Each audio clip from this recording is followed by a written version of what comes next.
the the habit is to be more active at the surface. And so there's a changing of vocabulary, there's learning of new sort of intellectual models and approaches to asking these questions. But what is often left behind are those deep presuppositions that are actually underpinning habituated responses. And that those responses, no matter how different the vocabulary is, no matter how different the model is or the formula is, no matter how much we want to make change, if those presuppositions aren't addressed, what ends up happening is that whatever those changes are, they end up perpetuating the existing systems because the deep things are not changing. And that when you actually pull a Jenga, you know, the game where you pile the little pegs up and then you pull one from the bottom and try not to tip it over. And when you pull those presuppositions that are down at the bottom, it's very uncomfortable. And those presuppositions are built into our notions of education, our notions of psychology, our notions of all of the institutions we live within, the the the the ideas that came with the industrial world, ideas of productivity, of endpoints and metrics and goals, of naming and labeling, and of the individual being the atomized edge of the unit that is participating in the society. And that when you start to fiddle with these deeper presuppositions and what they're attached to, what we're actually doing is revealing some of the thinking in which those presuppositions were forged in the first place. And I think that one of the things Dave and I are both really ready to continue to bring into the world right now is this remembrance of the way in which the coming of industrial habits and society, of factories, of a new kind of understanding of what is economics, how that was also a nice fit with eugenics and this business of fitting the individual into a productive system. And that there's so much that happened in that moment that even though we've changed the vocabulary up here, the actual principles of the productive individual, the optimization of the individual, the appetite for the best apple, the you should be the best person you can be, and that with this comes a lot of obscuring of the multiple contextual processes that take place in ecology, and the multiple contextual processes that are actually in the communal formation of our relationships, our families, in fact, our identities, and so on. So when we talk about systems change, it's really easy to change the vocabulary at the surface of the pool. And it's much harder to begin to get down into those deeper processes where some of the most dear and near institutions are holding old patterns of thinking. Okay, so that was the idea of pulling the Jenga, and let's let the fun begin. Okay, so let's kind of like develop on that and look at three bodies of assumptions which actually give us the problem, or at least from my perspective, right? And there's my favorite quote from Heidegger is always, man thinks he's the master of language, but language is the master of man. If you don't change people's language, you actually don't change the way they think, and that's both positive and negative. Right?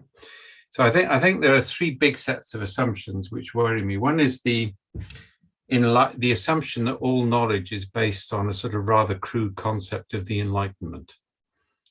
And the idea, if you just actually give people the right education and give them the right facts, they will make the right decisions, yeah? Which flies in the face of everything we know from natural science and history anyway. But that, and it's also linked in with this concept of continuous progress and continuous expansion, which is so dangerous, all right? And, one of the things the Ukraine is teaching us at the moment is the assumption that everything would always get better is terribly Panglossian, in terms of the way it works. So I think there's a body of stuff around the Enlightenment which is quite dangerous.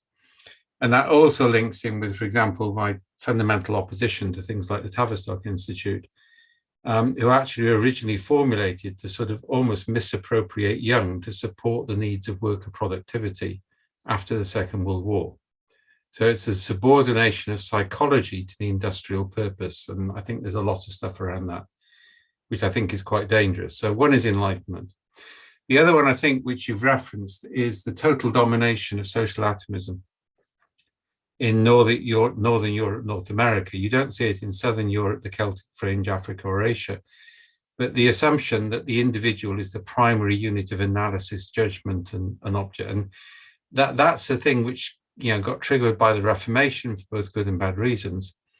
But it dominates the way people think. So the concept of social obligation is less important than the concept of individual need, and individual needs are expressed in terms of rights and obligations, which is a rather weird way of talking about the way an ecosystem of human beings work.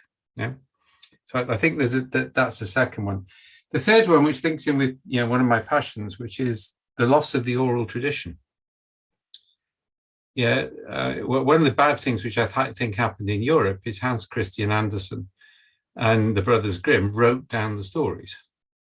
And what they did is they captured them at a point in time. Now, the oral tradition, the tradition of the bards, where I come from in Wales and elsewhere, is the stories would be retold and told into different communities and would evolve to adapt. So instead of a dynamic oral tradition of evolving narrative, which gives meaning to the way people see the world, we ended up with what became very static and very quaint.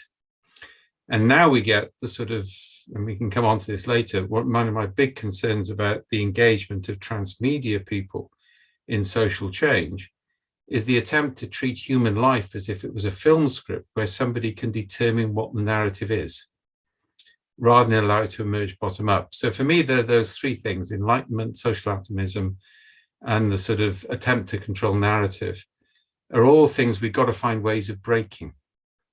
Yeah, if something is going to change. I like that you are bringing in this idea of freezing stories, and what happens when stories are frozen, because I think it's indicative of a habit that is not only applied to stories but applied to all life and the study of life, that there is this freezing that's taking place, and that this organism is like this, and this relationship with this organism and another one is like this, and that the analysis it can be frozen. Now, one of the things that freezing things in time does is that it makes it easier to make definitions and to make models. And, models are okay. They're all right. The problem with models is that they're not alive. And if the model's not alive, then what it's modeling is not life. And so we get into a situation where, you talked about this bottom-up thing. And this is a living process. What you're referring to in this bottom-up version is allowing the stories to move and shift and change as they need to based on the unique contextual circumstances that people find themselves in. And this is really, I think, in stark contrast to that more industrial flavored response of a top-down model that can be placed upon a family, a society, an individual, that is a set of indicators of what they should be doing, how it would be better, and this idea that there is some sort of objective way of knowing what's best.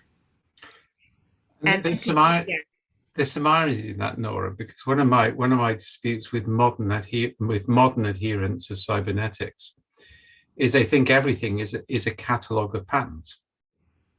And you have to identify the patterns. Now, that, to my mind, betrays your father's work anyway, but most of cybernetics does that. The reality is what you've got is infinite possibilities which can emerge, which is what the oral tradition always did. And one of the things which really irritates me is when people say Cynefin is the same word as the German Heimat. And that's done a lot. And it's a complete misunderstanding of the word, because Heimat is a nostalgia for a past. Yeah, it's a return to a past static state, which you have some sort of romanticism about. Whereas Cynefin as a word implies a continuous flow of meanings, which you can never fully understand, and you're caught up in that flow. You can't escape the past and you can't escape options on the future, but there's an essential ambiguity about it. And I think the real power of narrative is it adapts to different contexts by what we sometimes call requisite ambiguity, which gives people space to interpret the narrative in a different context. And the desire to make everything precise and to remove the capacity of people to interpret, I think, damages sense-making in society overall. And it gets to this, it's this imposition of narrative. I'm going to tell you what the narrative is that you should actually believe in, that you should actually follow. Mm-hmm. I think warm data is doing the same thing, which is probably why we're in the room together here. And that the idea with warm data is that it's information that's alive. And that because it's alive, it's changing. And so we have, I think, this strange tension of actually being living creatures and knowing that we are changing, being part of a living world. We are of it. And at the same time, holding a set of abstract ideas that are asking us to believe, to buy in, to live by an epistemology of a much more mechanistic nature. Now, the thing is that none of this is 100%, because, of course, we're weird, we're warm, we wiggle, right? So you can't actually make it work. And so how these fit together, of the fact that the world is changing, and at the same time there is an attempt to make a freeze frame and a model, and to try to create productivity through that. It's a weirdness that we're living in, and I think it's disrupting that potential to perceive and thereby to honor, to celebrate, to partake in this incredible realm of possibility that is right there. There's so much possibility in the complexity of who we are and how we are in relationship with each other in the natural world.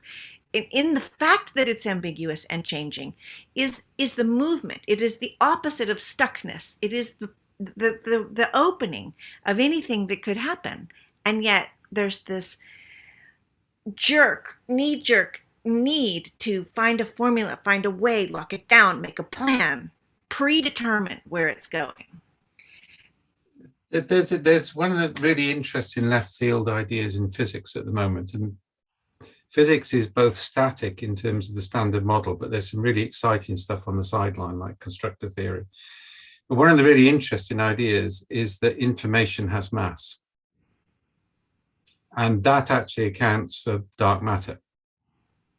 And that's now been taken seriously as a concept, because if information has mass, that would explain a lot of the sort of things you and I have talked about over time, because it also means it has momentum. Yeah, and that's one of the things about how do you stop momentum when things are going in the wrong direction, which I think is part of this, right? I think there's also this really weird thing is that whereas evolution tends to minimization of energy consumption, people then confuse that with the concept of productivity, which is ironically the exact opposite. Yeah, it's about misuse of resources in order to produce things which actually at the wrong level of granularity and the wrong level of energy consumption. So I think one of the things I'm really into, I mean, this is the recent paper that we wrote with the University of Texas on constructor theory, is mapping the energy gradients of an environment. And if you want to change things, you've got to change the energy gradient so that virtue is easier than vice. Because if the energy gradient means vice is easier, that's actually what's going to happen. And I think that's one of the big areas we've all got to work on, is how do we change that overall landscape of human sense making or meaning making, so that actually the easiest thing is not to become a tyrant or a follower of a tyrant. And that's the direction it seems to be going at the moment. I've been fascinated most recently with this story that I was reading about in my father's chapter in Mind and Nature called Every Schoolboy Knows, which is, I think, a good chapter to suggest to this group, because it's really getting at some of these presuppositions and the consequences of pulling on them, ramifications, the ripple effects, the strange little ideas that are deep down in there, and they catch you when you least expect it. But one of them is this description that he makes of the polyploid horse. And the polyploid horse is this horse that was engineered by a geneticist. I think his name is Joseph, and he, I guess, won a Nobel Prize for this. I'm not exactly sure of that history, though. And the idea was that it was going to be at least twice the size of a normal horse, therefore more productive, right? So size was associated with productivity, and when that happened, of course, everything went wrong, because the horse's ability to digest how much food it needed to eat, how it could cool itself down, it became too heavy for its limbs. It spent its whole life panting and being lifted from one situation to another, and it was a miserable, disastrous, disgusting failure in all directions. Now, the thing that I think is really interesting about this is the idea of what happens when there is a singular purpose, a singular sort of betterment, development, a singular notion of what it is that is needed from this organism and how to make it better. Okay? Nature doesn't work like that. Nature never does singulars, never does that. So when we say this person, it's better to be more courageous, it's better to be more compassionate, and you should be more compassionate. Well, what about the context that this person is living in? What about the fact that that way of being has everything to do with a contextual, mutual, communal understanding of survival? Now, you can look at that communal contextual process and say there's a need for a shift in this level. But when it gets called upon at the atomized individual level, what you get is this Frankenstein concept, where there is a distortion. There's a weird mutation where one thing gets developed ahead of all those other contexts that must be in mutual learning alongside it. Yeah, some of that's a balance issue. I mean, there's a really good science fiction series by Larry Niven, Jeffrey Purnell, and Stephen Barnes, which was basically all the science was done by Jack Cohen, who both you and I know, who's, Jack Cohen was just a brilliant guy. It was just fun to be around. He did all the science behind Discworld and those sort of things. And he came up with an idea at a science fiction conference once about a frog with nasty habits. And it's a real ecosystem in Africa in which the only things which exist are sort of algae on the side of a pond. And the frogs therefore can't survive. So they produce more tadpoles than normal. The tadpoles eat the algae, and then the frogs eat the tadpoles. But they tend to avoid their own young. They've got a discriminatory device on that. But then, so you've got an entirely self-sustaining ecology based around 3 species. So either way, so Jack comes up with this idea, right? And they wrote it up as a thing called the Legacy of Harriet. So they retell the Grendel story. Yeah. And Grendel's mother sort of features, in which you have a super predator which can go on speed, which nothing can compete with. And its tadpoles are called salmon because they look like fish. And so the human population land on the planet, they eat the salmon, they quite like the salmon, then the Grendel attacks because there aren't many of them. They kill the Grendel and decide to kill all the other Grendels, which means nothing is predating the salmon. And then one day, all the salmon become Grendels simultaneously, and life gets pretty hairy, right? Now, I mean, it's a great novel about, I mean, it's 1970s, 80s, so the language is a bit misogynist, but it's worth reading for the science. If you disturb an ecology in a way that you don't understand, you get unintended consequences. And all 3 books in the series do that really well. Yeah, and they really challenge the concept of colonists conquering an ecology and making it theirs, in that they introduce change. The really clever thing at the end of the book is the Grendels actually develop language so they can negotiate with the humans. It's a fascinating couple of books to read. And I think that disturbance is kind of like common. And you can see it in history. So if you go back to the turn of the century, I can show you documents in which the English basically say the reason the Welsh are uncivilized barbarians is we speak Welsh. And the solution of this is to get rid of Welsh and have everybody speak English. The Russians are doing something similar. It's this concept that we need to liberate you, right? Which was wonderfully satirized by Eric Linklater in Private Angelo. The concept of liberation doesn't mean we're going to liberate you. It means we're going to make you like us. Yeah, so you've got, and that's, I think, that's this sort of idealized model of what us is that imperial powers tend to try and conform people to. Yeah. And then the purpose is to perpetuate the framework without sufficient variety. So I'm rambling around a little bit, but I think we got these very mechanical understandings of society and the way things work. We don't understand balance and variety within the system. And it's not that any variety counts. You don't want completely perverse results. And I think one of the big issues is, where do you draw the boundary conditions? Yeah, so what's acceptable and unacceptable human behavior, for example, is still a really open question. And it's rather like in philosophy, the problem of the ship of Theseus. You know, is when does the reconstruction become the original ship and when doesn't? So you can define things at the extremes, but the boundaries are very difficult. And I think we've become very poor at that in society. So norms which we relied on, for example, within Europe, you know, take Ukraine, we relied on a certain norm of behavior, which has now been shattered, right? And we've seen the same in UK politics and US politics, that a populist can come in and challenge all the orthodoxies and norms which limited behavior overall, and there's no defense mechanism against it. So I think one of the issues is not only how do we create a healthy ecology, but how do we build the defense mechanisms into that ecology so it doesn't become perverted. Now, I'm not sure how coherent that was, and it was a bit rambling, but I mean, you I started think, it, so. yeah, we're rambling. That's okay.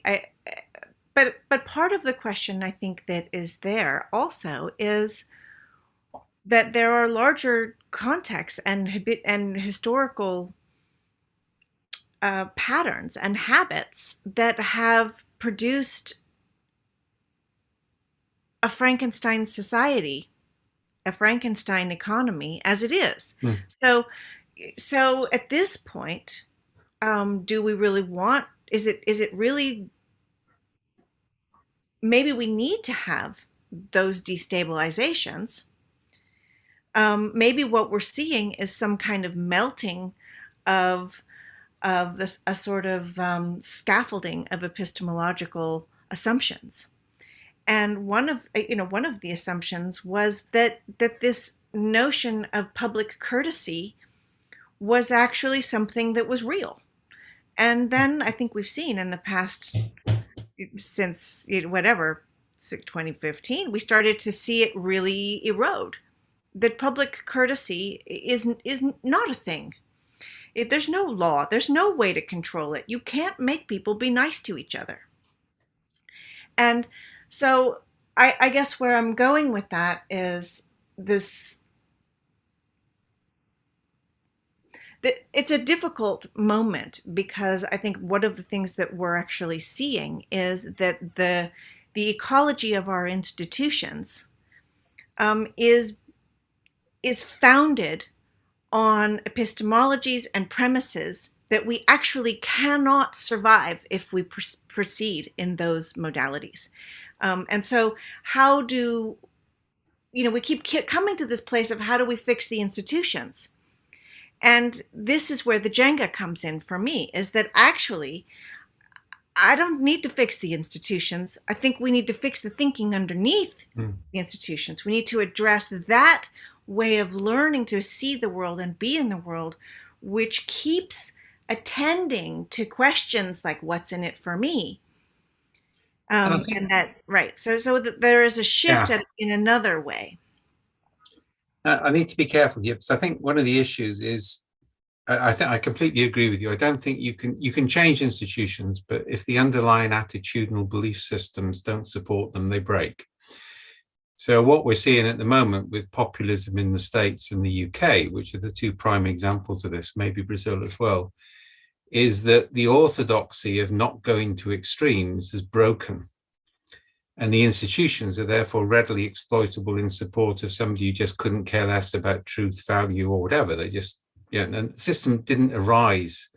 The system evolved on the assumption there would be some basic standards there, right? And if you look at the history of Europe, the inhibition of the power of kings by the power of the church, which was perverse in many ways, but you actually had inhibitions in the system which actually provided some sort of counterbalance or counterflow. And I remember when, it's a standard story, I was Labour Party agent in St Albans, which was a very right-wing constituency. But I got on really well with my equivalent in the Conservative Party because both of us cared about politics. Both of us hated Margaret Thatcher for completely different reasons. So every Friday we disappeared to a pub out of the constituency to talk about things and mutually sort of talk about our problems, all right? Because we cared about the political framework. So there was enough in common, we could have a conversation. Now that wouldn't take place now, that the extremes have become more extreme. And the ability to have that discourse mechanism is starting to disappear because there isn't a common reference point to go back to. And the Enlightenment provided it for a bit, but it never quite replaced the church. But you still haven't got that ethical value reference frame. Over the last 10 decades has suddenly been challenged in a way that none of us expected it to be challenged. And I don't think we've found a way to counter that yet. And the pervasiveness of it is, it's 100%. And so it's very, very difficult to go through a day without partaking in some sort of consumption that has something to do with really gross exploitation of human beings and nature. And, I think even the edges of democracy need to be questioned. How do we actually think about? Yeah. I let's get controversial on that. I think the concept of one person, one vote is not sustainable in a world threatened by ecological collapse. So we've got to radically rethink democracy because that whole principle of, it was based also on people knowing who they were electing, but now you just vote a party state. So the system has no real choice in the system in terms of its management. Not only that, it ends at the edge of your nation.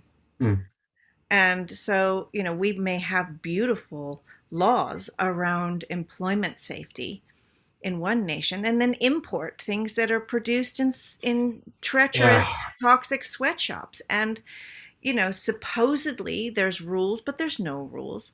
And And so I think I live in one of the Nordic countries where there's all sorts of, I think, genuinely, deserved pride of having tried to create more ecologically sustainable processes.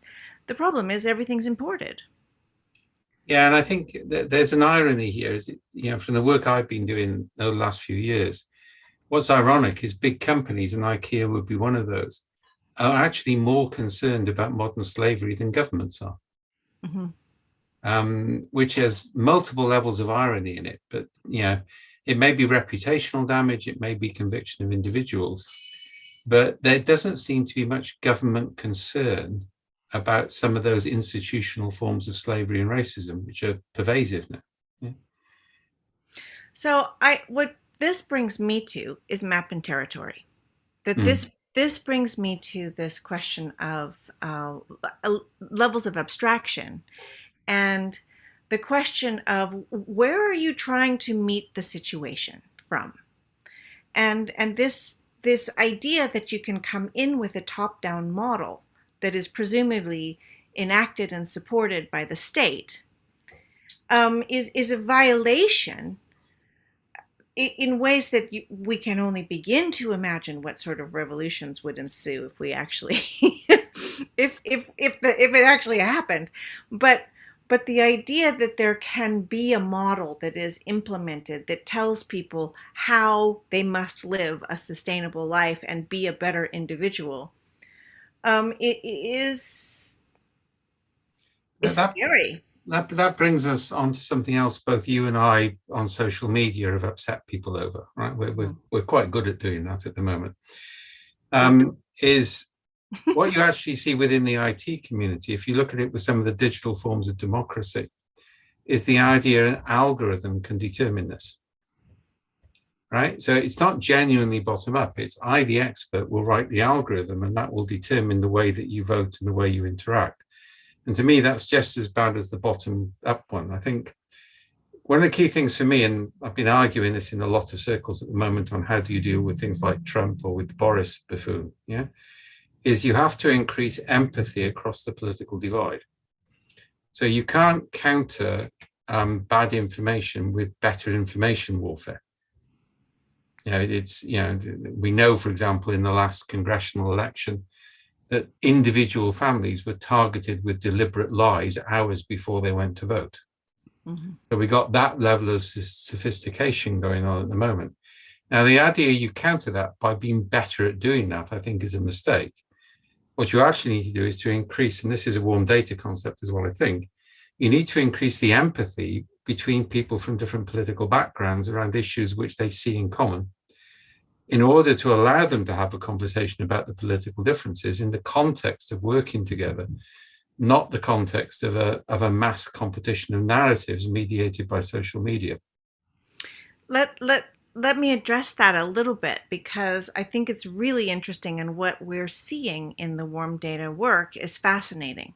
And so it's easy to say we have to create empathy. Okay, but I want to talk about that for a minute, because one of the things that I am noticing, and I think others who are working with warm data are noticing, is that in that process, people, as you may have known because you've done it, are moving through multiple contexts of conversation in a singular hour and a half or an hour.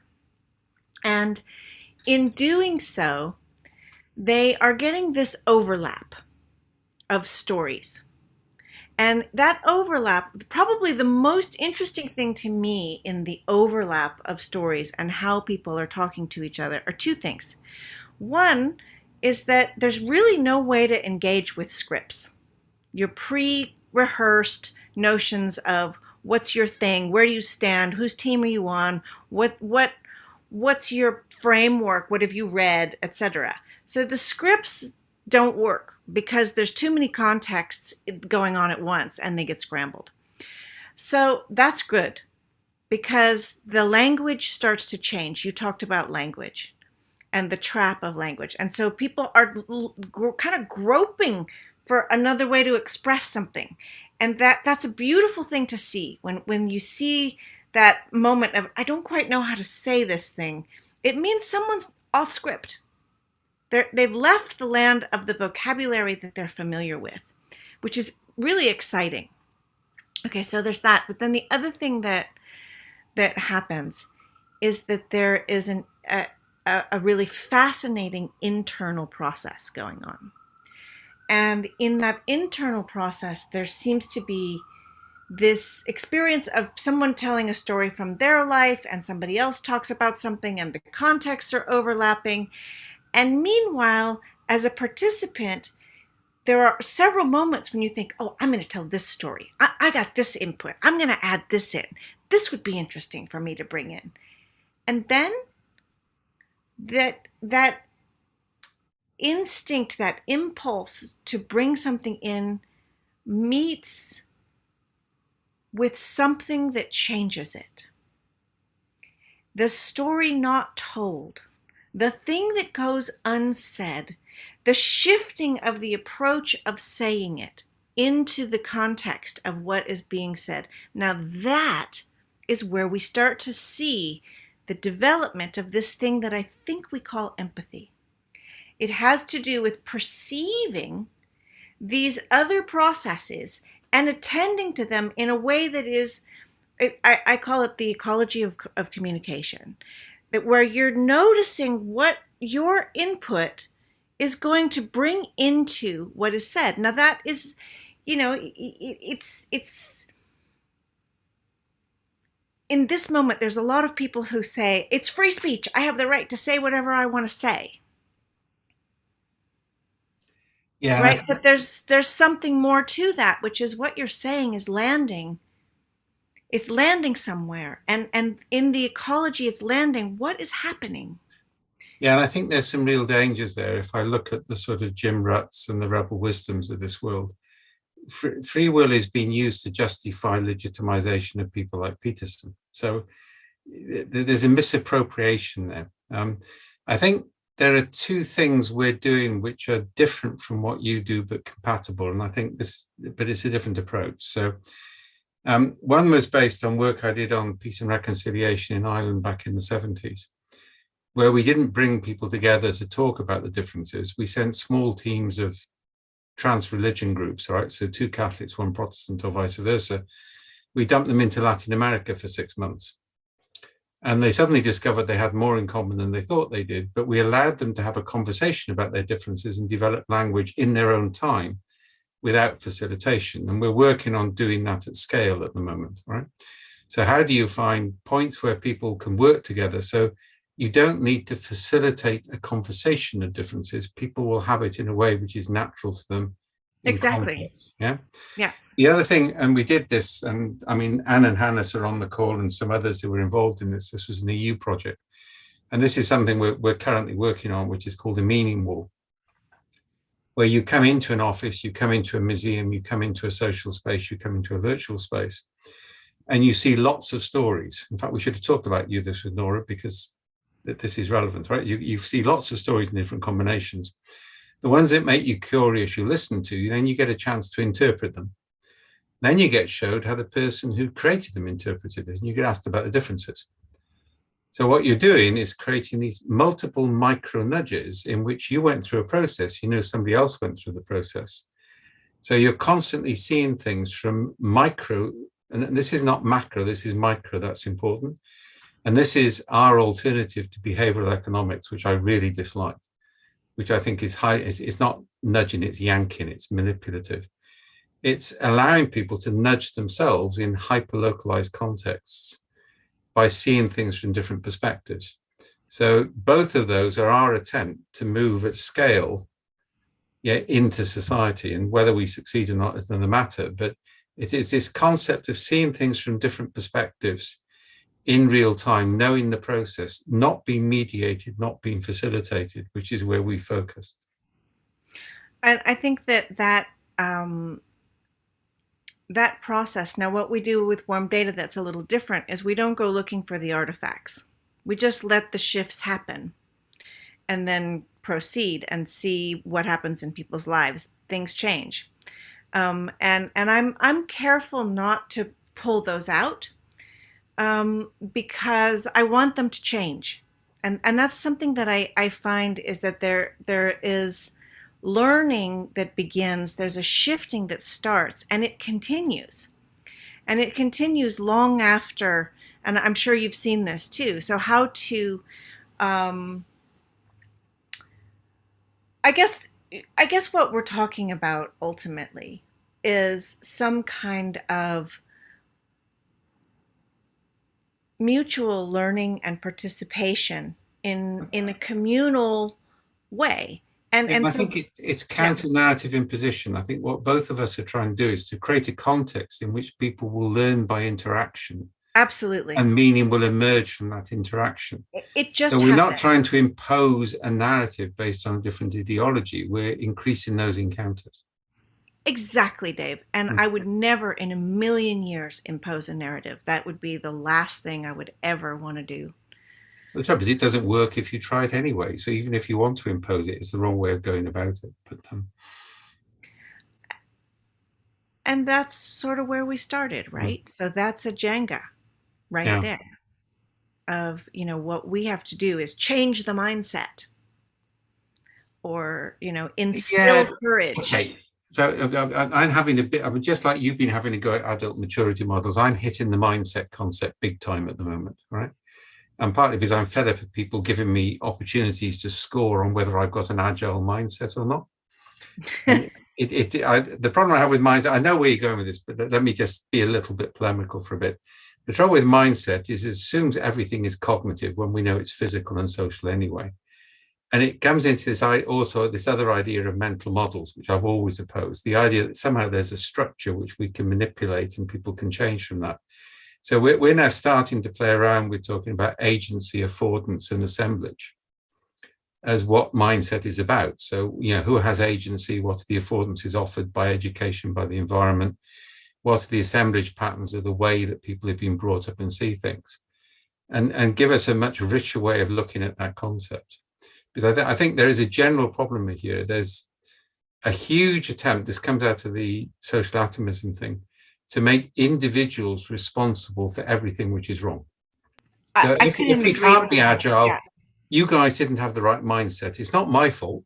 It's your fault because you didn't have the right mindset. So we're trying to break that up a little bit. So sorry to be slightly polemical, but that's one of the words I'm trying to break a bit. I don't think I could agree with you more. I mean, I really am so frustrated. I'm more than frustrated. There's something deeply sad about this idea that the individuals need to be Mm. fixed. It's heartbreaking because people are trying to respond to the weird contexts of life that they're living in, that, as we've just described from 16 different directions, are completely contaminated, contradicting, exploitative, violent, in every way. We are Almost growing up scary. to be crooked trees. And so is the issue in the individual? No. And so I just feel so vehemently against this I think idea that of fixing individuals. It there's a drives me really linked bananas. problem there, which is there seems to be a whole movement in certain aspects of psychiatry to get people to accept reality as it is and not challenge it. Yeah, it's all sort of, life is terrible, life is awful, life is uncertain, just sit and go with the flow, accept it, don't challenge it. And I think that, again, is manipulative potentially, right? It doesn't mean that, you shouldn't reflect and you shouldn't think and you shouldn't accept, but you should be prepared to take action. Yeah. And I think there is this sort of, we talked about lotus eating when we talked about the premier, is this desire to talk about these wonderful stories about how things should be, which means we don't have to engage with reality because we've already decided what the ideal world is. And so we're there to convert people to move on to it. Yeah.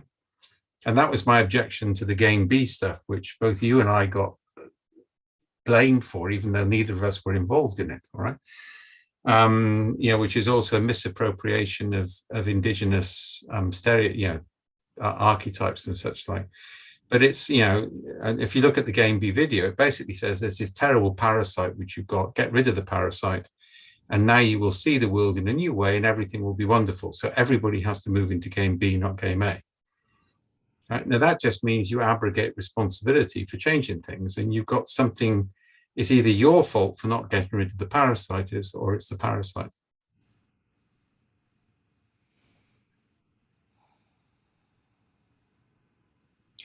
There's something deeply lost here. And I guess what I hope for with the work that I'm doing, and with the Cynefin work too, is that there's some return of some kind of uncontrolled life-making connections process that can happen through story, that can happen in context, that happens in response to a shifting set of conditions. And I think for me, that's really the work, is the question around what kind of conditions can we make, not to make people have an experience or to make them change, but to allow different kind of connections to get made. And with that, for there to be something that comes out of it, and I don't know what it is. So that's the main thing for me with any of this work around meaning, is that I don't want to know. I don't want to know what got generated. What I want to know is that it's something that's leading to something, that's leading to something, that's going into the second order, nth order, and beyond. And so I'm perfectly okay with having there be an experience and not saying, so what did you get out of it?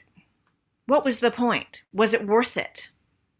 Yeah, and I fully agree on that. It's this sort of, if everything has a value assigned to it. Yeah, and therefore, if you do something, you expect to get a tangible value out of it rather than it being a process. So we talk a lot about starting journeys with a sense of direction rather than having specific goals, because if you start journeys, you're open to novelty on the pathway. I think there's also a time factor. If you look at some of the stuff which is coming out, and so this is old age creeping up on me, but people used to sort of go to bed, sleep for 4 or 5 hours, then get up, do 2 or 3 hours conversation or whatever, then go to sleep again for a bit. So we didn't evolve for this highly structured world, which then, and you can see how economically it evolved. Daylight is up, go and work on the farm. It's sunset, go and sleep so you can work harder the next day. But in exploitative environments, you have to work 8-10 hour days, right? I say this slightly hypocritically because we're a small company, but if you actually look at it, the time to reflect, the time to think, in a hunter-gatherer community, I'm not trying to make that an ideal, you probably have to hunt and gather for about 3 or 4 hours, but then you've got time to do other things. And I think that's something we've got to look at a society level, because it's not that people want to do some of that, but the economic constraints of, all of those sort of things come into play. Yeah, and we talked about this last time, actually. It's one of the things I'm really interested in is the idea of gifting rather than exchange. And how time works is really fascinating. Oh, yeah. I think of all the things that have happened in the pandemic, that this experience of time is one of the more interesting and less noticed. But I am definitely seeing that people are expanding into moments in ways they didn't before. And they are using time in another way. And time is blurry in a way that it wasn't before. Did that happen 5 days ago or 2 weeks ago? And so there's a different relationship now with time, and how important that is, because everything runs through time, right? Yeah, Seasons, food, breath, heartbeats, everything. Yeah, and I realised that because I've been on this walking challenge at the moment, all right, and I suddenly realised I've got spreadsheets on the mobile phone and little printed cards to make sure I'm hitting my targets as I go around. And you realise the way this is meant to be a leisure activity, for God's sake, and that now I've got everything mapped out in terms of the way it works. So I think there's an underlying trope here. It's a trope of purpose is based on productivity, less than interaction. Yeah. And I think that's the problem. It's very difficult to escape that concept because it's so embedded in the way society is built up. It's a Jenga. And it is, though. It is, because it's actually heresy to do something that isn't productive or purposive, or and to make a space for that, to see what will happen, to see where people will go, to allow them to find their way to somewhere I don't know where they're going.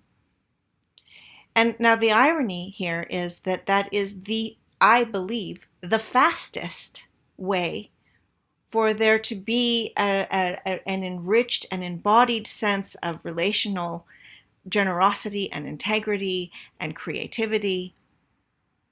But it isn't measurable or definable in terms of a productivity model, an outcome, and a metric. And so it's not viable in the very system that's saying, let's make change. What's a new way to make change? And so you get more and more ways of making change that more and more ways of actually don't make change.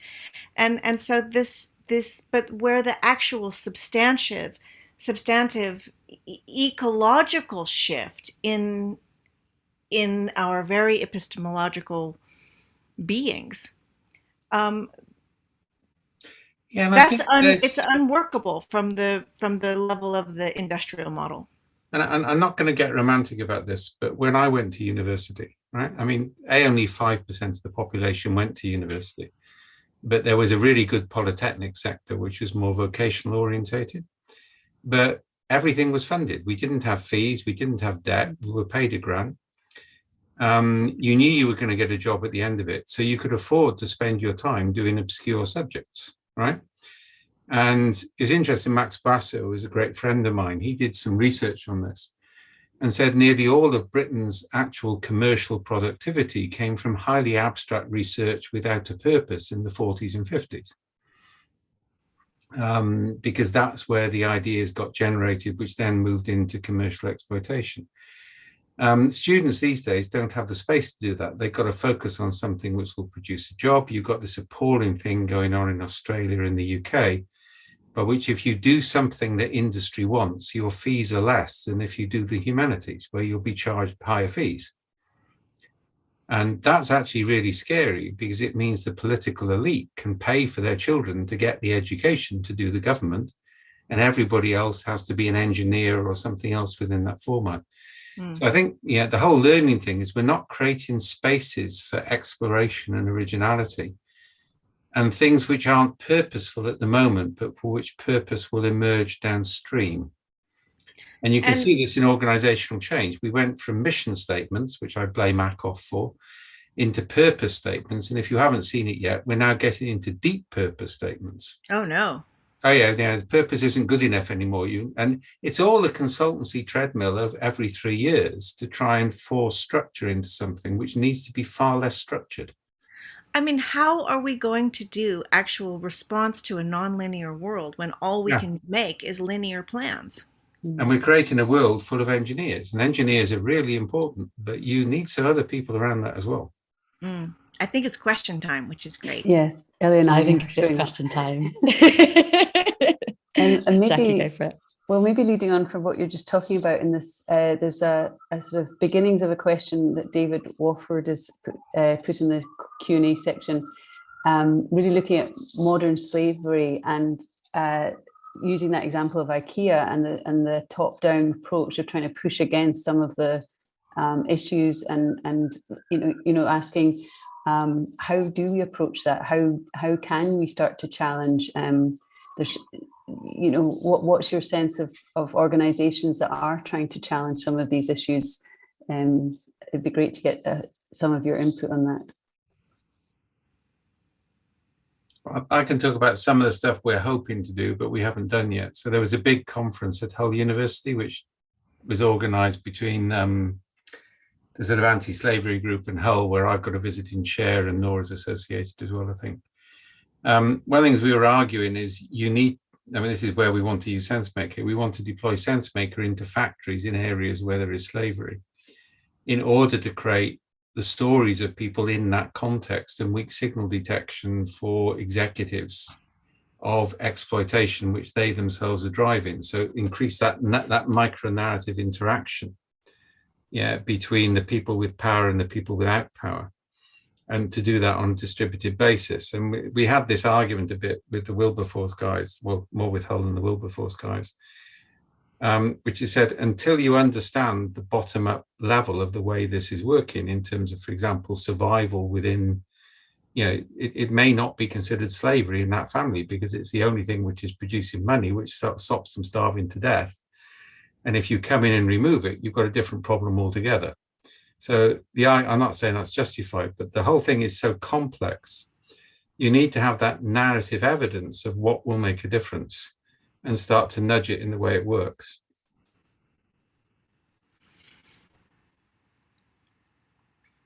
I mean, I think what I'm seeing is that there's a lot of really beautiful, unexpected, and actually off the radar change taking place. And where I don't see change taking place is in the places where people are trying to make change. Where I do see it taking place is in the arts, and in various situations where people are contending with changes in their environment and in their societies, and they're shifting and moving and finding new ways. Okay, that's key. Finding new ways to live together without instruction, without top down. And so I think, in particular, the most important changes that are taking place, a lot of things have changed since the pandemic hit the world, and we don't even know what those changes are yet. And I think that's okay.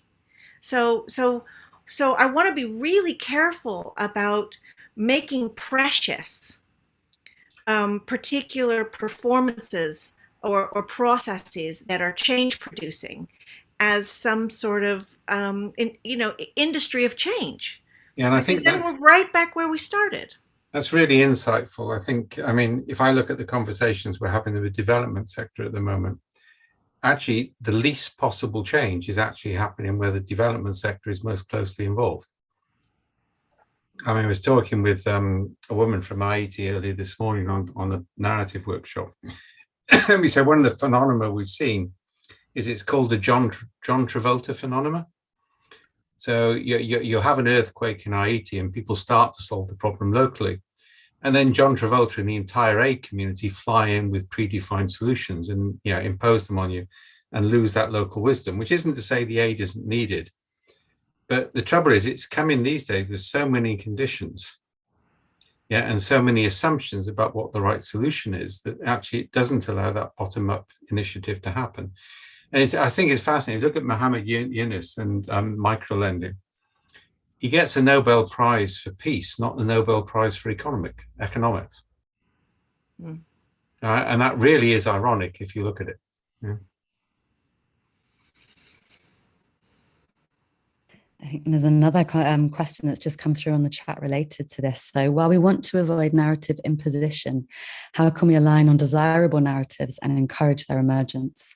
And should we encourage multiple conflicting desirable narratives through attractors? I mean, the answer is yes, within limits. You can't afford to take a single pathway under conditions of uncertainty. You need to have multiple pathways. And that's where, and one of the key complexity words is coherence. So the way I normally explain that is evolutionary theory is coherent to the facts, but it may be wrong. Whereas young earth creationism is incoherent to the facts, so it's not worthy pursuing. So I think the key thing you've got to start to do is to look for measures of which pathways are coherent to involve exploration. And then that parallel exploration, will actually give you novelty, but you need to eliminate some of the negative, the incoherent pathways. And that's a balancing act. And that involves different types of decision support and everything else. I think for me, I would also be really careful of thinking that I knew what were the desirable narratives. because it's all too easy to create a singular purpose of, a polyploid horse of narratives. So if this type of narrative is good, then more is better. Yeah. And so my feeling is that I would like to see narratives that are in conditions where there is movement. I'm much more interested in seeing movement in the narratives than I am in a particular outcome. So getting off script, allowing scripts to get, sort of moire phenomena into other possibilities, bringing other things in that shift things, and especially in doing that with adding lots of context and contexts for them to move through.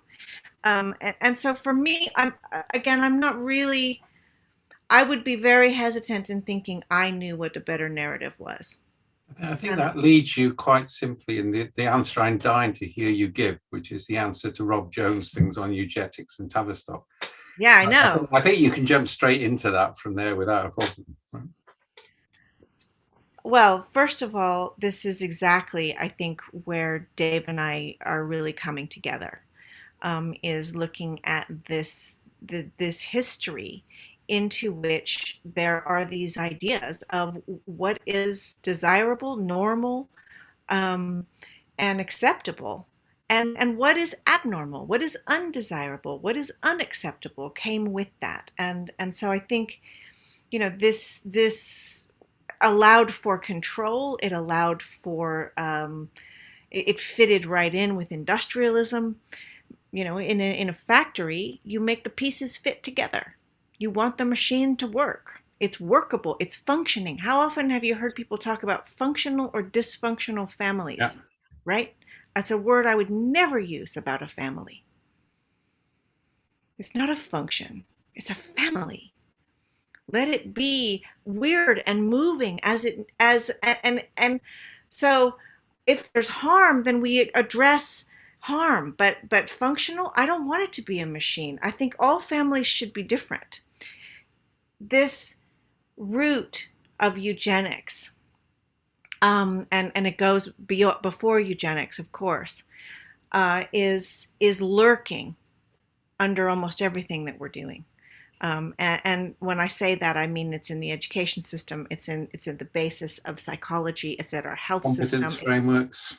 Right. They all follow. Competence. All of this, the IQ test, the labeling, the measuring, our whole idea, actually. Spiritual intelligence now as well as emotional intelligence. And that's measurable. Yeah. I mean, what? Like, how do you know what the underground versions of me have been learning? How do I even know? Would you know if I don't know? I put this little cartoon up recently of this little kid looking at this little sprout that was coming out of the earth, and he says, people told me I had so much potential, but why am I so small? And underneath the ground, there's this huge root system that no one can see. And that thing of, we just have no idea the ways in which people and ecological processes in all directions around us are, quote unquote, developing in multiple contextual ways in response to each other. It's also scary because Really? I was in Dallas, Texas about 5 or 6 years ago, and I was still reeling from the fact I was working with the Ebola management teams, so medical, and I was told I couldn't talk about evolution because it was a controversial theory. So I was still, mildly upset by that. I mean, these are the guys managing Ebola, right? And then I satirized the idea of purpose statements by saying you wouldn't have a mission statement for your family with KPIs for your children, and discovered there's a whole industry in Dallas which does precisely that. Yeah. And that's really scary when you think about it, because it's the Gilead scenario, right? With a sort of benign interface on it. It's the attempt to impose a structure on something, which is actually a key. Families are interacting identities rather than individuals. And it's an attempt to prevent that and put it into a rigid structure. I think that points to Kenneth Tyler's point that there the question about whether the deep structures that human beings work on can be volitionally changed, in the sense that the will of heaven does shift, sometimes drastically, but do you really think the shift can be controlled or triggered? And Havid at the top also talks about this habituation of control. I think it can be catalyzed. Mm-hmm. And catalyze is something very different. And I think, although I bow to the greater wisdom of other people on this group, and two of them I'm looking at, I think this is one of the things that Deleuze is talking about with lines of flight. It's how do you find a low energy escape from a deep attractor well? And you don't do that by rationally arguing against it or telling people they're wrong. You have to find the weaknesses in the system, and then you have to catalyze those weaknesses. Because I think it's legitimate to externally catalyze something, because then what happens is still in the control of the people there in terms of the way it then emerges. What you shouldn't be doing is deciding what the end result is. Yeah, you weaken attractor mechanisms, you catalyze change, you enable different types of interaction, and you see what emerges. Mm-hmm. I think that what I have seen is that as living systems, what we do is we actually perceive relational process, and we can't help it. So there's no need to teach people to perceive relational process. They are already doing it. The question is, which relational processes are they making connections between? And so for me, that has to do actually most importantly with the kind of conversational interactive conditions, like in a warm data lab, where your own memories are actually seen through different frames and lenses and different contexts, different people's perspectives. And as you begin to see your own experience of life in multiple ways, there is a shift. And I'm not interested in controlling whether I think that's good or bad. I think that when the soil is nutritious, there is a growing that happens, and that growth that takes place tends to bring vitality. It brings relationships that bring more relationships, and that person goes out and is different in the world. They behave a little bit differently, and they are a little bit more generous. They are a little bit more in integrity. They're a little bit more, if you perceive the interdependencies and the transcontextual processes of the world you live in, you're a little bit less likely to destroy them. I think it's also contextual awareness of differences. So taking it down to a very prosaic level, we did some work with a pharma company in Denmark once. And what we did was to extract archetypes from the stories of their employees. And then we extracted archetypes from the stories of managers. Drawn by a cartoonist, so they were represented. The process was parallel, and we put both of these sets of pictures up in a room in a meeting center in the middle of Copenhagen Harbor in January, which was a mistake because escape was very difficult. And I still remember this. I've told this story many times. That all of a sudden, we went into the room. We said, "Look, that's what we produce from the employees. That's what you guys have got." And the difference was huge, all right? The employees were things like the oppressed employee and the neglected employee, whereas the managers was all about the cooperative employee and the triumphal manager and the inspirational manager. So the contrast was really high. And all of a sudden, I got picked up by this manufacturing director, who was a massive bloody Dane, all right? And he just slammed me against the wall and said, "How dare you say our staff think that? That's not what they think." Yeah. And I remember sort of spluttering, and saying, "Well, that process we took you through, did we influence you?" And he said, "No, because we spoke in Danish, you facilitated in English. That's the way we were doing things then."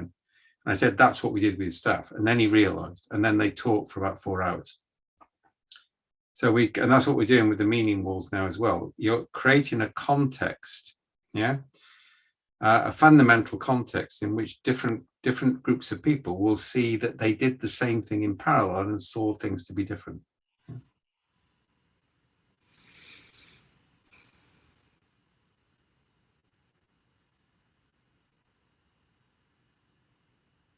Rob doesn't think that was a question. Yeah. Now, Rob, it was a statement. I think we responded to it. I think we agree with you on that. Yeah, we agree. I'm so happy that you brought that in because it's exactly the issue, is that this stuff is lurking underneath. I mean, the whole notion of linear causation, it's just sitting right there. And how much solutioning do you see out there that is dressed in language of complexity that is actually completely backwards? I mean, it's using the logic and the analysis of the existing system to create a more ecological response to it, which is actually just a repeat of the mechanistic process to begin with, again and again. And you get religious forms to it as well. There was something on LinkedIn today, I think, where somebody had posted, until everybody believes in systems thinking, the world can't change. And yeah, that's kind of like, it's this belief. I call it the Billy Graham school of change. All right, is you're expected to confess your sins, come to the mercy seat, and then go behind to be managed into being a better human being. And yeah, those religious forms, the sort of negative type of religious forms, I think are quite dangerous. I just, again and again, I think I get quite emotional about it because I feel the violence of the urge to manipulate and to decide what's better for other people, and there's something. It's so sad, as opposed to, creating the possible conditions for there to be new kinds of exploration, of connections being made and discoveries and insights that we never even dreamed of.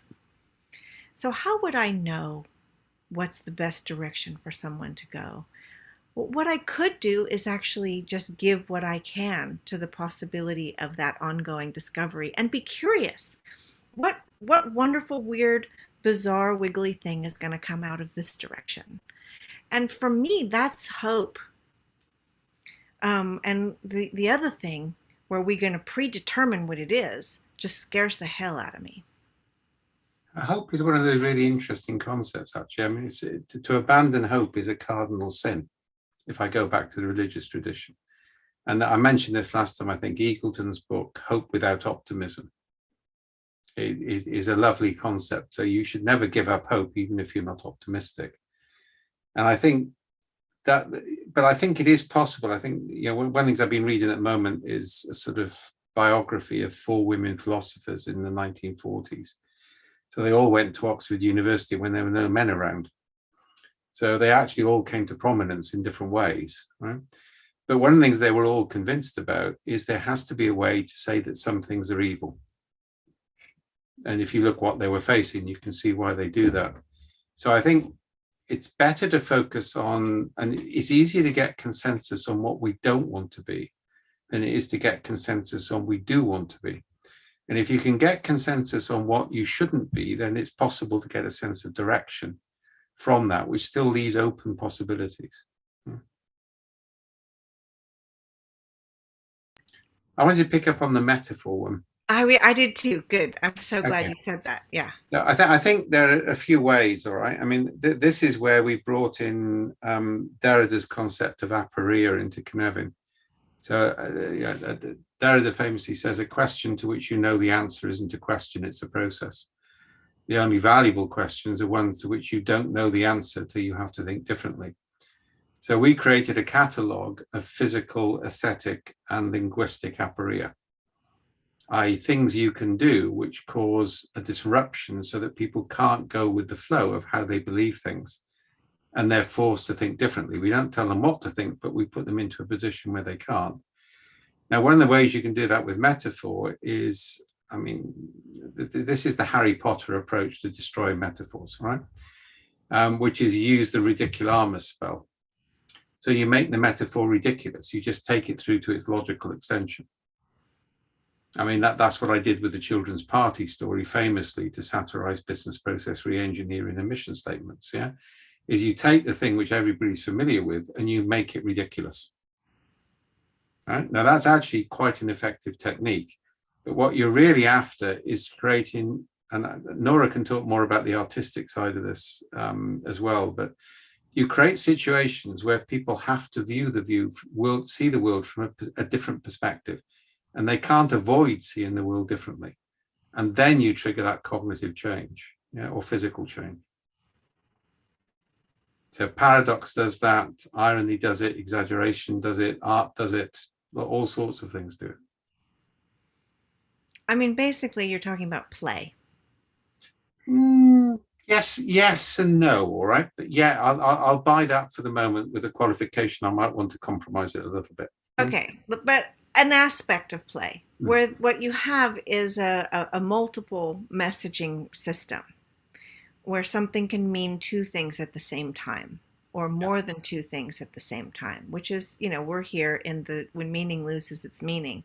And one of the things that I find so frustrating is the quest for meaning as though it were an endpoint, right? And in fact, hopefully, there's an ing on that word for a reason, and the meaning is meaninging, and it's continue to meaninging, and as that happens, there's a constant, a man's reach should exceed his grasp as was a metaphor, right? There is this need for there to be something that's beyond where you can grasp it, so that there is room to explore.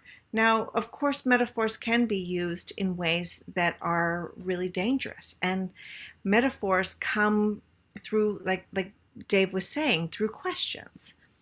So I think if there's an exploration of a different sort of question, if I start to ask not the question of, who am I, but the question of where's the edge of me,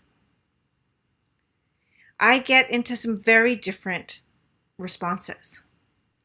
If I ask who am I might start to identify myself through the tried and true versions of identification. I'm this, I'm that, I'm this gender, this nationality, this belief system, whatever. But if I ask where's the edge of me, I'm suddenly asking another kind of question that is pushing my exploration beyond.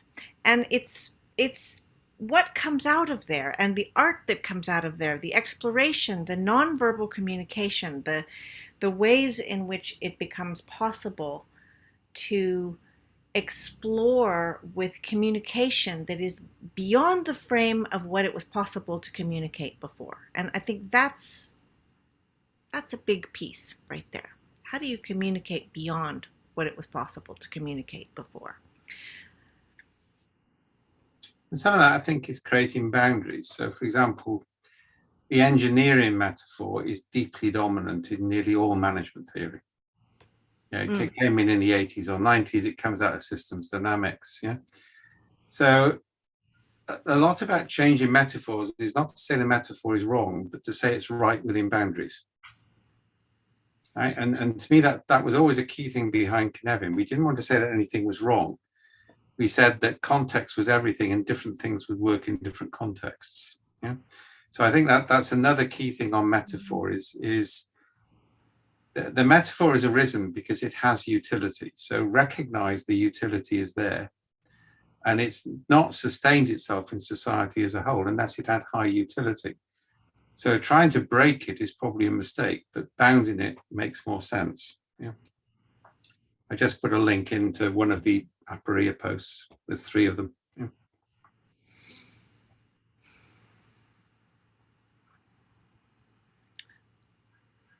Next one, guys. You're meant to be filtering these questions.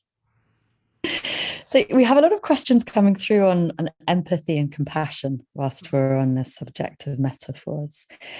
And I'm wondering, is there any kind of message of hope in there in terms of how we can put these to use in ways that they don't become subsumed and don't become meaningless?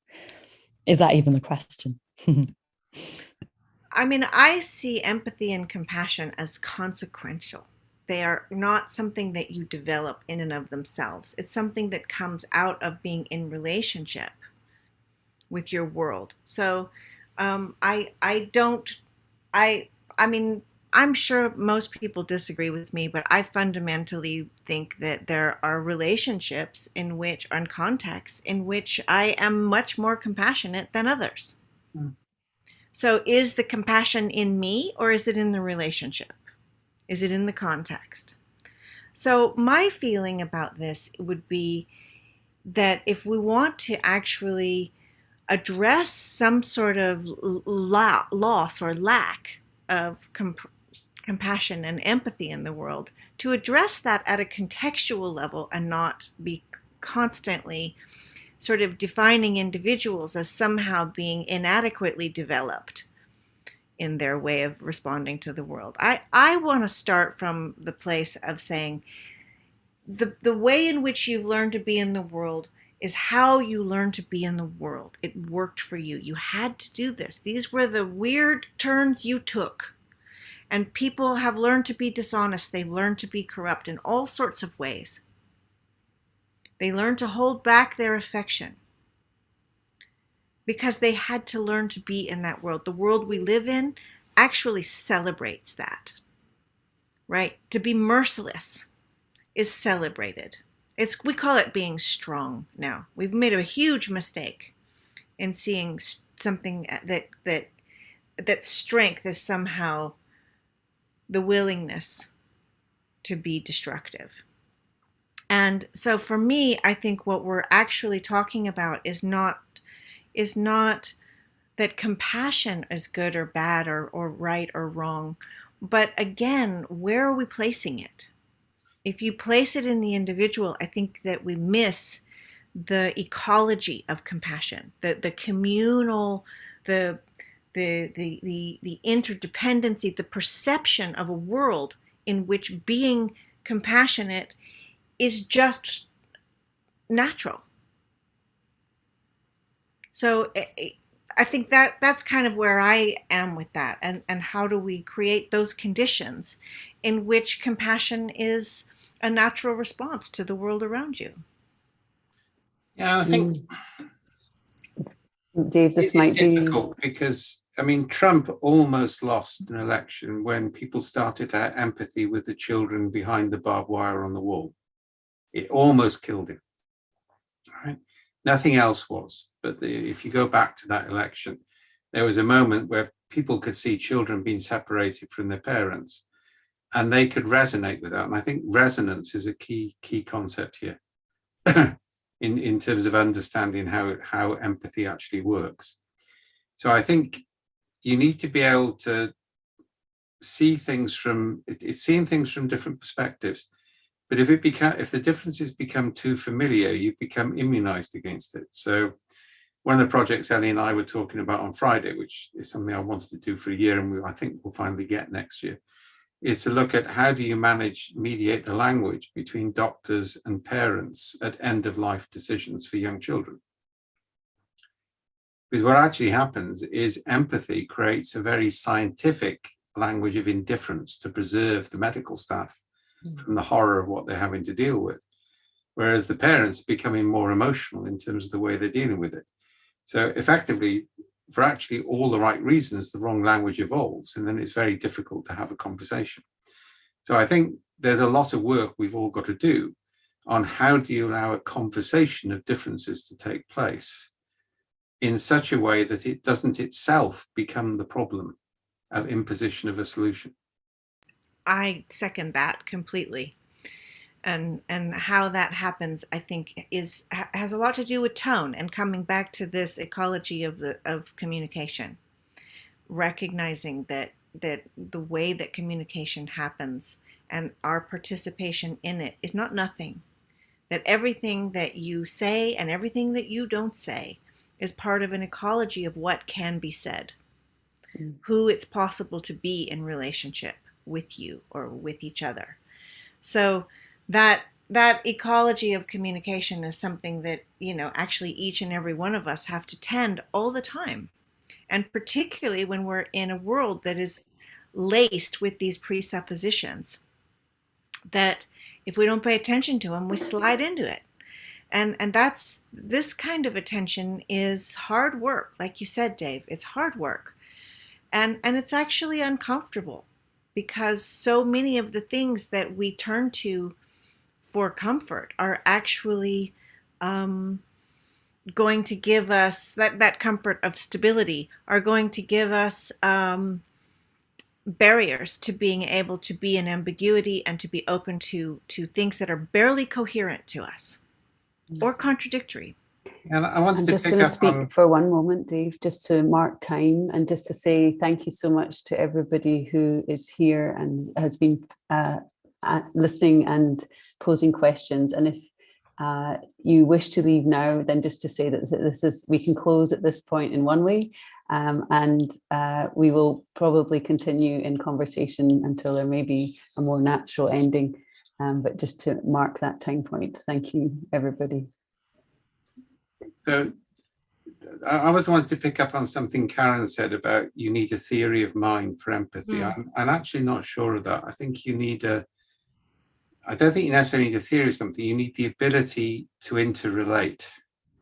And that may or may not involve a theory of mind. So you don't, for example, see much racism before puberty. Racism we tend to adopt the prejudices of our society after we go through that initial stage, and then we got to manage from that. So I'm not sure it's a theory of mind. I think that sort of fits back into the sort of concern I've got with ideas like mental models, and the prioritization of the individual. I think, and I'm picking up on what Nora said earlier, we don't have a profound understanding of interrelationships. And the more we can understand interrelationships and the dynamics of interrelationships, that's where I think you're more likely to get a theory, an empathy emerging. But it's the other thing in complexity. Connections matter more than things. Yeah. And the limits on those connections and communications, where are those limits? Yeah, and it was interesting. That was some of the work we did. This is where I also really upset the cybernetics guys, because some of the work we did in DARPA was to challenge Aspie's law of requisite variety. And if you challenge Aspie, it's considered heresy. But one of the things we argued is societies have network processing requirements. So societies can process things in networks, so they're not dependent on individuals. And once you realize that, you can challenge the whole Aspie law of requisite variety and everything else, because you can see things coming into that process. And I think that comes back to the oral history question. What oral histories did is they created understanding in networks, which was a series of coalescences. It wasn't a common mental framework, but you had coalescences of meaning, based on the storyteller and the story listeners. And I think that network awareness is something we've kind of like lost a lot in modern society.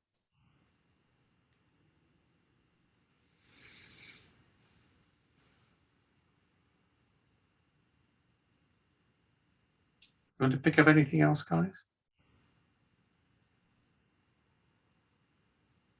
I'm just scrolling back to one that I wanted to bring in from Jessie Henshaw, which is talking about this empathy across divides.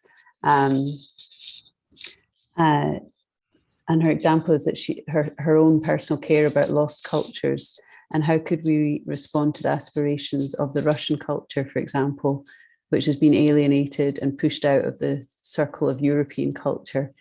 And, is there wisdom on how to cross the boundaries like that too, which feels very related to this sense of this ecology of empathy. And it's obviously very topical. Yeah, that's a difficult one. And I mean, there was this really depressing sermon by the Orthodox high priest on the Rus concept and the desire to eliminate Ukrainian culture completely. Yeah. and that's a theme, and you can see if you go back to some philosophers and everything else. I don't think there's an easy answer to that one, all right? And you then get into this deeply pragmatic issue of how do you initiate change, because you can't initiate change without suffering. Right? And if you're not prepared, and let's get brutal about it, if you're not prepared to use NATO against a mass invasion of a European country, then the only way you can do it is to cause immense suffering within that society. Now, empathy sort of falls a bit by the wayside there. And I think there is a sort of geopolitical aspect that those of us working in this field don't address the geopolitics enough. Yeah, because at the level we normally work, we can get empathy in conversations and people can have, people will get on with each other. But at a geopolitical level, you're talking about something completely different. And we really need to develop some new theories of that. I think it comes back also to Rob's point that what you're seeing is the playing out of a systemic process of valuing exploitation and merciless predatory behavior for centuries, and here we are. So, who's the bad guy? Which countries have been essentially invaded and their cultures taken by whom? And the list is long in a lot of different directions. So there's something else there. And I think if there's any response, it has to do with addressing that. I think for me, one of the things that I've noticed about this war is the high contrast of just a few months ago, people being continually kind of policing each other in public spaces and beyond, of whether or not they were wearing their mask or caring for each other's health. And the contrast of that, now some people were for that or against it, or where you stand on it doesn't matter. It was in the air everywhere. Did you get vaccinated? Are you wearing a mask? Do you care about other people? Are you, so in the pandemic there was this attention. And suddenly we're watching bombs hit hospitals. And that image is not the same as it was before. So to see that happen in contrast into the living memory as we're still going out the door with masks in our pockets,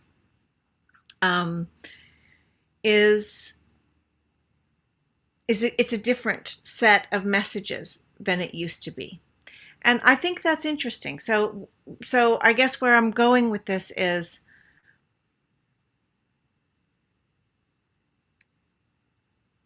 what your point, Dave, is good, that we don't spend enough time actually talking about the geopolitical stuff. And there tends to be this strange pass that gets given at that level. Well, this is how it is, and they're just making decisions, and this is the world, and it's just like this.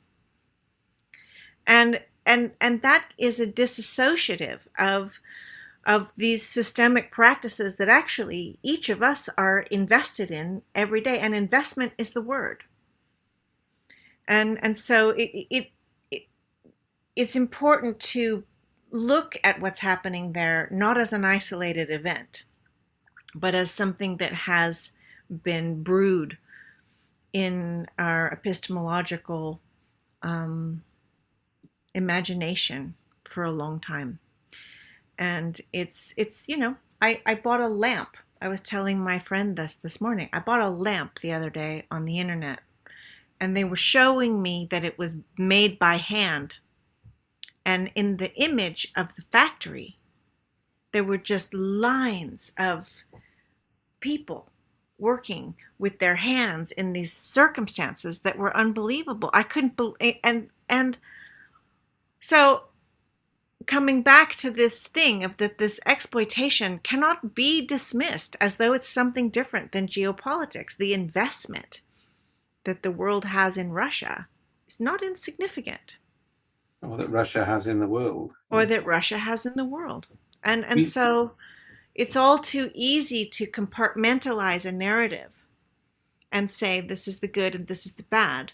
But there are a lot of things at play, and they're really important. And I think the problem is we often don't have a discussion. The discussion is polarized. So one of the most interesting group of people I've ever taught is I taught just war theory at West Point. Now, West Point are very, very bright. I mean, they're really scary, right? And actually, they were the most ethical group of people I've ever had a conversation with, because they know they're going to kill people, so they worry about it. And then you talk with people in ordinary society who will never face that choice, who just respond to a populist politician and aren't actually thinking about the issue or the problem. So I think there are real issues. You know, we're not in a society where we will not have armed forces. So what are the inhibitions on what they do? Just war theory actually did that in the medieval times to a degree, right? And we're not talking about the issue about, you know, I mean, the whole United Nations thing is an Enlightenment concept. Yeah, and we haven't really thought through that, right? We haven't thought through what, you know, some of the stuff we were doing in Bruges in Europe about Europe as a federation of smaller states. Yeah, so you can unite for finance and defense, but you need higher levels of cultural diversity. It's the point you made about democracy earlier. The sort of norms of the last 300 or 400 years no longer apply. And we're not really having the conversations about those except at a very localized level. Yeah, it's upsetting. People get really upset about the possibility that democracy isn't working. And I don't see how it can when it's caught at the edges of a nation. It just doesn't, you know. Yeah, I think it was interesting. Somebody, I've been arguing for some time and it was purely anecdotal, but then I was chatting with Robert Dunbar and he says some evidence for it, that 5 million is the maximum size a state can get to and remain any degree of cultural coherence. And once you go beyond about 5 million, you basically, it starts to descend into different groups and different politics. And you can see some evidence. I mean, I argue it basically by looking at Scandinavian, Sweden is very different from, say, Norway or Finland because the population is bigger. You know, New Zealand is there, Singapore. But there is some actual background stuff in biology on this, which he's arguing. And I think the issue is you can't take something which was designed for a population of 2 or 3 million and use it for a population of 60 million. Because everything changes, all right? And scale is something we don't pay enough attention to. Things work at, different things work at different scales.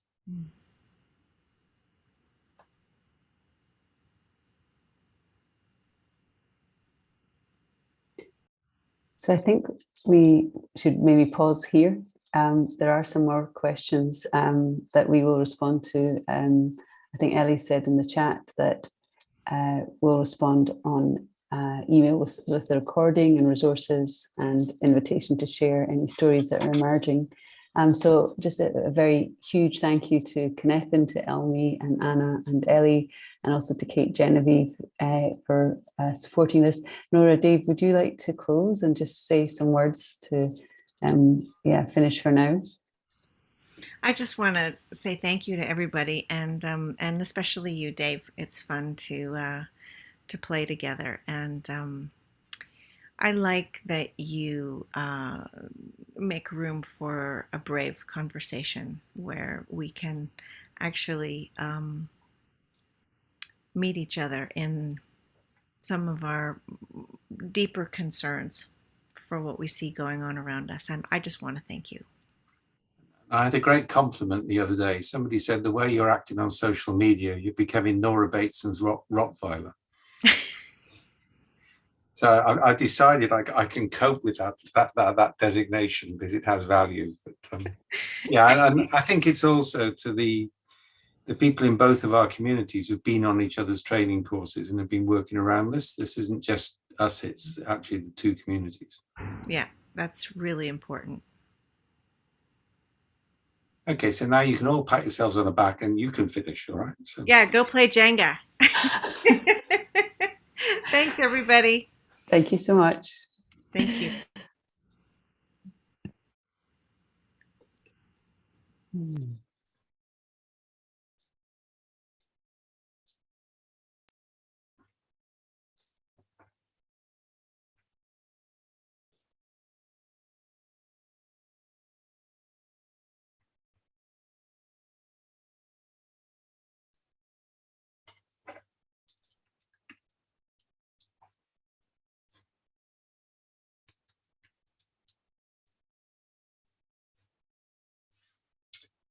Nora's had to go, so.